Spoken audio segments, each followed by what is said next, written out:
Welcome to another Empties video. I haven't filmed one of these in a little while, so these are all of my product empties from the last few months. When I film these videos, I try really not to script anything, so I'm going to go through the box of products that I've kept of my empties and basically just run off my random opinions. So I apologize in advance if this video is not too helpful or a little bit too chatty, but just let me know in the comments if you have any specific questions, because I feel like I always miss key points because I haven't really thought about what I'm going to say. First up is the Clinique Take the Day Off Cleansing Mousse. I think this is a pretty new release last year, maybe the year before, I can't remember. Basically, I did not really enjoy this. The bottle is quite grotty because I was keeping it in my shower that I ended up using as a bit of a body wash. The texture is like a moussey, almost shaving foam type texture.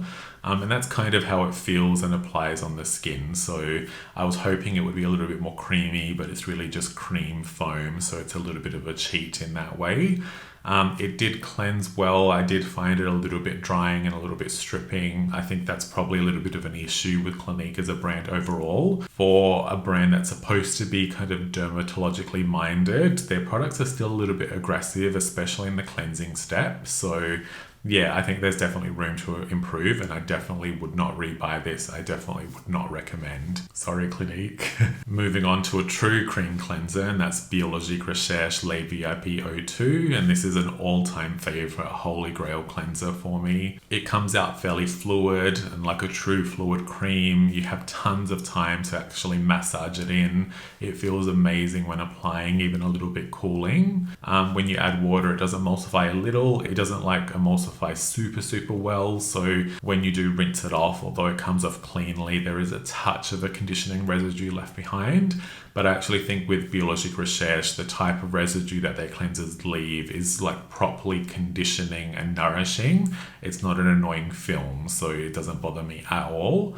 And it kind of also acts as a buffer for their Lotion P50 acid.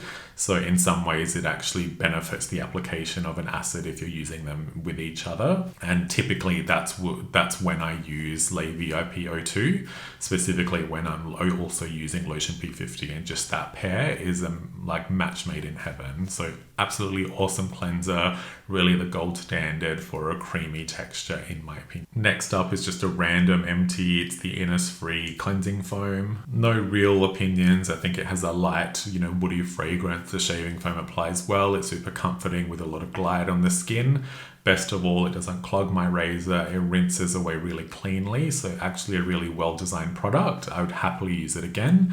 I think I've gone through 2 or 3 tubes. At the moment, I'm using one from Nooks, but I'm sure at some point I'll go back to the Innisfree because it's such a good value. Next up is the Bioderma Sensibio Tonique. So I think this often gets mistaken for their micellar water, but this is actually more specifically a toner. What I love about Sensibio is that they rely a lot on sugar alcohols, which I think are a great ingredient to use for boosted hydration in the skin. This product is great if you don't necessarily want to use a micellar water, because some people don't love the surfactant component in that. So this would be like a good way to help assist makeup removal or sunscreen removal without using micellar. I often used it in the morning just as a bit of a refresh booster as well. Because I personally become more comfortable leaving micellar waters on my skin, this product has maybe become a little bit redundant, but I would happily use it, happily recommend, and it's just a great price point as well. Next up is Build Skincare Bee Wash, and again, I go through these bottles very frequently. Build is one of my all-time favorite brands, and Bee Wash is pretty much my all-time favorite cleanser. In terms of my actual routine, I probably use Bee Wash mainly in the morning. It lives in the shower, and it just has this creamy microfoam that makes my skin feel super clean without being drying at all. And it contains sorbitol as well, which, as I mentioned earlier, I'm a big fan of sugar alcohols, and I think they do a great job just balancing and maintaining skin barrier function and also microbiome. Now, I think at the moment this isn't in stock, or at least at the time of filming. Build is going through a little bit of an issue where I think one of their suppliers discontinued one of the ingredients in this. So they're just having to source an alternative, and then it goes through stability and remanufacturing and so on just to make sure it's all correct. But I'm pretty sure it will maintain in its exact same spirit even in the new version. This is just such a good cleanser. I love it. If I could only use one cleanser forever, it would be Bee Wash. Next up is Dieux Deliverance, which is another all-time favorite holy grail product. This is the type of serum that I just consider to be like an amazing all-in-one like general skin maintenance serum. It contains niacinamide in a very functional amount, but it also has newer peptides and skin soothing extract. So it just ticks all of the boxes for everything that I'd look for in a serum, and pretty much if I could design a product, it would probably be a lot like this. The other thing that I really enjoy about it is that the texture is milky and silky, but feels extremely weightless on the skin. So it layers really easily and never causes any conflict. So just tick across the board. The only downside of Deliverance is that it's a USA only product, so you physically have to be in a Sephora store to get it. Because of the CBD content, they won't ship it outside of US borders. Next up is Sunday Riley Pink Drink, which is a mild resurfacing essence in a mist format. The mister is okay. It's a little bit aggressive, but I think good enough. The reason I like this product though is just because I actually find that it does help refine and clarify the skin over time. If you're first purchasing it, it does take a few weeks for the action to kick in, but then you just notice this sort of calmer, clearer skin tone. I've only recently started reintegrating it back into my routine, usually in the morning. It's just a good way to get gentle refinement without relying on an acid. Plus it has a bunch of peptides and antioxidants, so it's just an awesome serum booster as well. Next up is the Ordinary Body Lotion, and when I first tried this, I wouldn't say like I was overblown or like super impressed. It was just a very standard body lotion texture, but the more I used it, the more I loved it. So I ended up like really loving it and just using it exclusively every day. It especially became useful in the warmer months because it is a little bit of a lighter texture, but it's surprisingly like extremely moisturizing and truly like lasts and hydrates all day. So I think a really well-designed product, as long as you can get over like the basicness of it. Moving forward, I'm probably more interested in body products with like actives in them, or at least fragrance. So maybe this is a little bit too basic for me to repurchase, but definitely one I'll keep my eye on, especially in warmer months if I need to pick it up next spring, summer. The other thing is the pump does start to fail when you get towards the bottom third. I think I've still probably got like 5% left in here that the pump just won't get out. And I honestly can't be bothered like doing the whole remove pump, shake out the bottle. So that's a little bit of an unfortunate thing. Pumps just need to be improved across the board. Next up is the Purifier body wash from Naturium, and I think it's one of their nicer body wash formulas. This has a super delicate serum-like texture. It foams up really nicely, just feels super hydrating. I mentioned a bit earlier on that I'm probably leaning towards products with more fragrance in them. So yeah, I wouldn't rush out to buy this again, because although I enjoy the texture, ultimately their Energizer Mandelic Acid Wash is a little bit more interesting, both because it has mandelic, but it has a subtle citrus aroma too.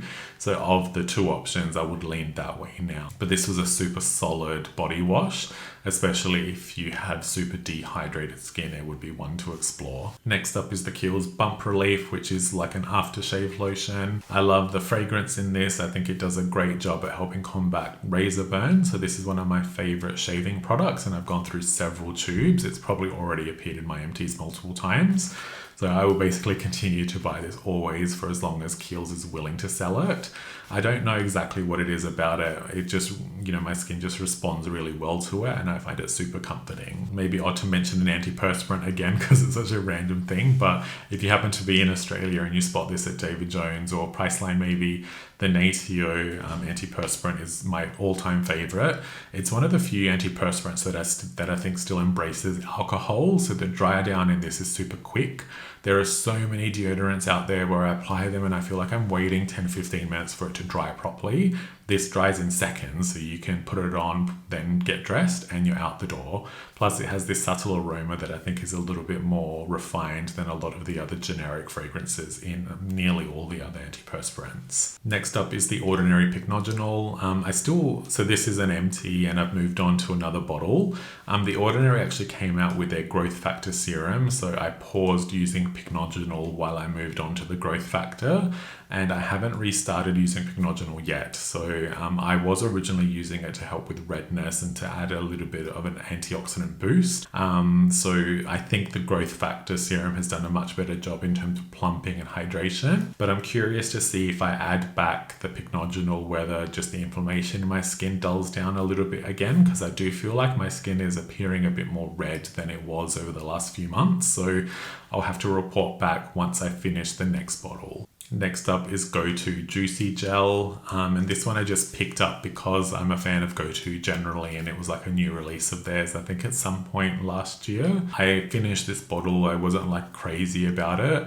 The texture is very fluid and runny, which is not my favorite texture in a cleanser, and it has a really strong cucumber scent, which I don't love. It actually reminds me a lot of the Fresh Soy Face Cleanser, so if you happen to enjoy that, then I imagine you'd enjoy the Go-To. So this was totally fine, just extremely standard and nothing memorable that would make me want to repurchase it.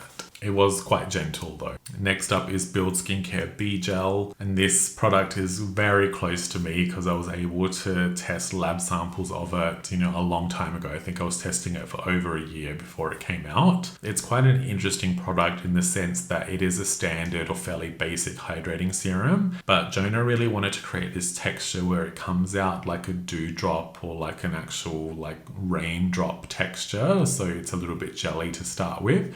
But then once you apply it to your skin, it breaks and it turns into this.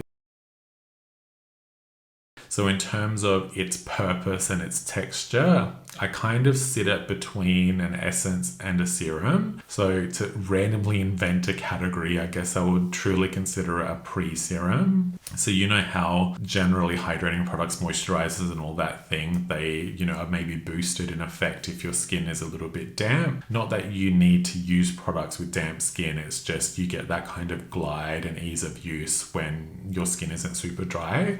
So B Gel just adds that extra boost of hydration that then supports and boosts the other products that are applied over it. So how I often use it is I would cleanse. I would still sometimes apply like an essence or a toner. Usually in the morning I'm using Sunday Riley Pink Drink. After that, because that's more of a refining like watery texture, I'll then use B Gel. So that's my hydration step. And then I'll go in with something like Dieux Deliverance or maybe a peptide serum, sometimes both because I tend to layer a lot. And that would be the general sequence of events that I'd use. B Gel uses a simple but really well done kind of hydration complex. So there's glycerin and sorbitol and betaine. So these are all just really great humectants that are awesome by themselves. But I think when you experience them blended together, you really get an even better effect. So yeah, don't expect like a typical serum texture out of this. It is supposed to feel quite watery and you're supposed to experience this burst on the skin like a toner, like the freshness of a toner. So it's quite unique in that way. It's a little bit hard to describe, but at its core, it's a hydrating product. So you can use it however you want, whenever you want. Of course, evening use is fine. And I think it also works well as a mix into something like B Cream if you just want to boost the hydrating properties of any other moisturizer that you have. So that's B Gel. I'm already onto my second bottle. Next up is actually another hydrating product. I'm not the biggest fan of hydrating serums because they're sometimes redundant. So they have to have a specialized texture or a specialized purpose, a little bit like B Gel for me to want to use them. And sadly, because this is so expensive, but I absolutely loved this. I don't even know how to pronounce it, like Extraits, Tissulaires. Forgive me for the horrible French. And I find this product really difficult to describe. So I guess the main difference between this and say something like B Gel is that the BR product, it feels like it's going a little bit deeper in the skin. So the way that it hydrates is it just feels like it's regulating hydration more and just leading to like more sustained release hydration. With the Build B Gel, you notice a little bit more of like an immediate like burst or like plumpness that comes through straight away. So I actually love to use B Gel in the morning because it gives skin that little bit of dewy comfort. But something that I feel like is working deeper on dehydration more long term, especially to combat the downsides of tretinoin, for example. I really, really loved having this in my routine, and I felt like my skin just like soaked it or like drank it in. This is just super pricey, so it would be a little bit cost prohibitive. So like the BR product and B Gel kind of sit in a similar purpose in my routine, and I happily use them both.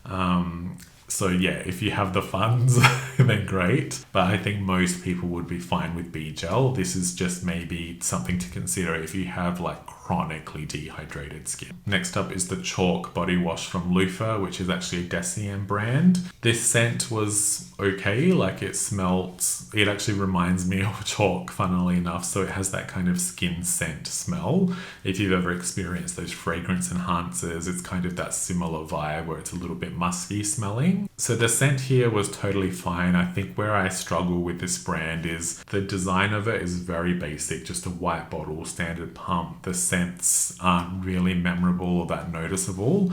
I think there was probably a little bit of a wasted opportunity with how they could have rolled out this brand. You know, they could have done colors, they could have done really interesting fragrances, or I don't know, something to make it stand out. This is just a little bit too boring, a little bit forgettable. I don't really get it. I really dislike the pump. Or maybe like because the texture of the body wash is actually a little bit of a thicker gel, so I don't even think the viscosity of the formula really matched the mechanism of the pump. It was a little bit laborious to use. So although I'm ragging on this, and it's more so out of, I guess, frustration, because I think there was like potential that was just wasted considering the budget Deciem now has with Estee Lauder behind them. So this is definitely not a bad product. It's just not memorable whatsoever. Next up is the Mecca Athletica body wash, which I'm not even sure if they sell anymore. And this kind of has an opposite problem to the Loofah one I just mentioned. The texture of this is super fluid, so it actually kind of flies out of the bottle, and it's one of those like press bottles. So I used this whole thing in probably a week and a half because just so much came out of it each time. The body wash was also fine, you know, this loose kind of gel texture, foamed up reasonably well, nothing memorable again. So I would definitely not rebuy this. The scent was super basic. So neither of these really impressed me. I guess overall, I just want a little bit more of an experience in a body wash, and that doesn't need to cost a lot. Often the sort of supermarket drugstore brands have really effective lathers and fragrances. So when we're starting to creep up in pricing, I just don't understand making a worse product. Yeah. I'm pretty sure the Mecca Athletica product is supposed to have acids in there, but I definitely didn't notice any level of exfoliation. Next up is Build Bee Cream, so a third product from Build. Really, Build overall just forms the entire core and main structure of my routine, so I will always have their products in my empties because they're always in my skincare routine. And like Bee Gel and Bee Wash, Bee Cream is like my all-time favorite moisturizer. Like, I love it so much. It has been out of stock, I think, since November during the Black Friday sales. I'm pretty sure at the time of filming it should be back in stock within about a week. So hopefully by the time this goes live, it'll be out there if you're interested in trying. Basically, Bee Cream uses the lamellar gel network, so it has a really close affinity with skin. And the way that I think about it is that it absorbs into my skin in a way where it's like my skin recognizes that I've applied it. So it's like two become one. They just know each other. They're soulmates. Bee Cream moisturizes all day, even though it has a super light texture. So it's not super oil rich or emollient. It's just like a proper hydrating moisturizing cream that layers so well with everything. It never pills, never causes issues with mineral sunscreen. It's just the best. The only time I really want to recommend Bee Cream is if you're somebody that really loves very rich textures, because this is definitely a lighter cream. Next up is the Bioeffect EGF Eye Serum, and I've actually used a few of these, but I think it's only like 7 ml of product, so it's super easy to run through.